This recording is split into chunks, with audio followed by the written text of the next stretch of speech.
I'm so excited to see you, Bethany. I'm so excited to see you, Jules, after all this time. Happy Resurrection Sunday. Yes, happy Resurrection Sunday to you too. As we celebrate God's goodness, you have so much to think back on and celebrate because the Lord has brought you through a ton in the last year. So kind of take us back. Yeah, so you know me pretty well for being a discipler of mine.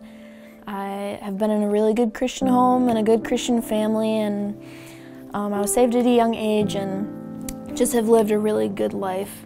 And it was at the time I just broke up with a serious boyfriend of mine, and I'd recently turned 21 shortly after, and it was so hard on me. I realized that I had wanted things of the world. I knew that there was this void that I was really craving after and desiring, and I went for it. I left my faith. I left my relationship with the Lord. I left my family. I left my friends.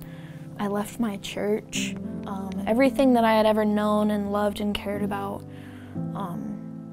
that I had grown up with, I just completely left behind. And so I had turned to those things. I had moved in with a guy that I had just recently met and his 2-year-old son, and we were just living life together.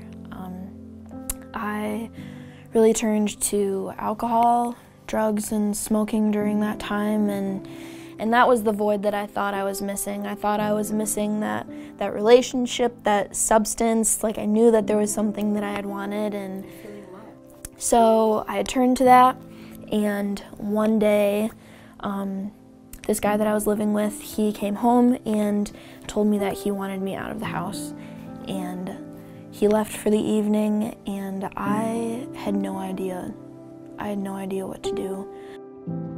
It was that night I had turned to those things, and I was just completely broken. And I remember finding myself on the floor crying, and I had turned my head, and the very first thing that I saw on the floor was my Bible, the one that you gave me, Jules, actually.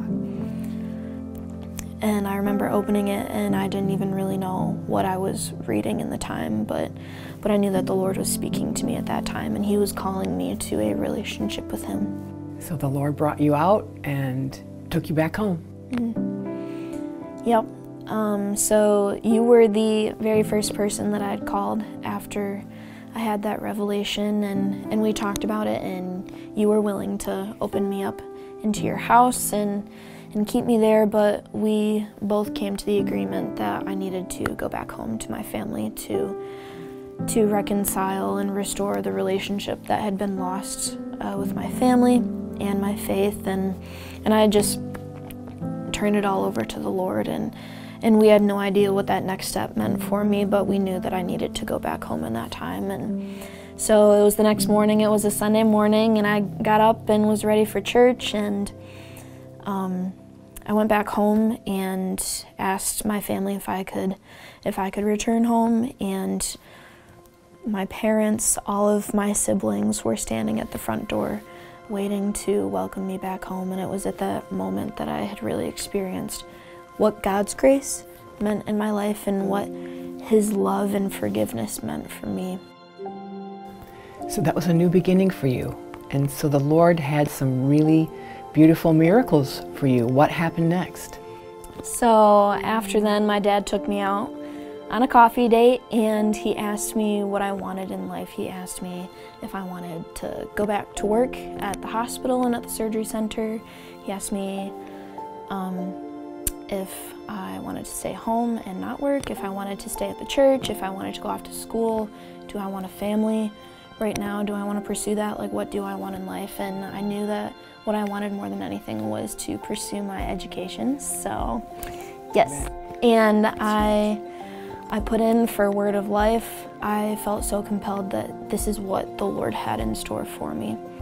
I got accepted, praise the Lord, and I was there within the next 2 weeks.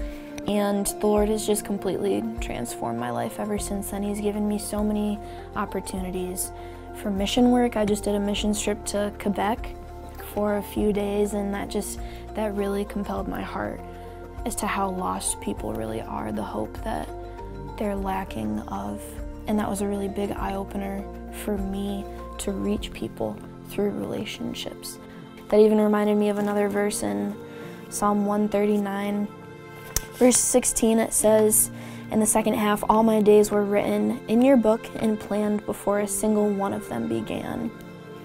And it's crazy because, like, we don't get to choose our circumstances. Like, we don't get to choose whether we're in quarantine or not, but because we don't get to choose our circumstances, we get to choose how we respond to our circumstances.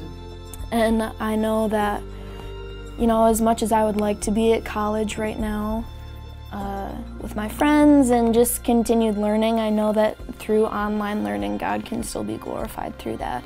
And what's more exciting to me is the Lord has something better in store for me here in Traverse City right now than He does back in New York. So I'm really grateful for that. It's so cool, and you've become this walking, talking, beautiful witness for the Lord. So just think of where He's going to take you. It's limitless. Once we get past COVID-19, it really is. It's limitless. Yeah. So where do you see, and we'll wrap up here, where do you see more mission trips, and you'll go back to Word of Life, and then further education? So right now, online courses are being remote throughout the rest of the semester, so I'll be here. But this fall, I was accepted to Cedarville University for their pre-med program, so I'm super excited about that. That's where I feel the Lord leading me, and it's crazy, like, to think about where I was a year ago, where I was 8 months ago. You know, Good Friday, April 10th, is my 8-month sobriety anniversary. To physically picture Christ on the cross, the day that I quit drinking, that I quit smoking, that I quit doing drugs, that I left all of that at the foot of the cross, and how that was the very day that Christ died. It's so crazy to think about that. I'll never forget that date. Yeah. Well, I'm so proud of you, and God is so good, and happy Resurrection Sunday. I adore you, and I can't wait to see where the Lord takes you. I'm very excited. It's a bright future.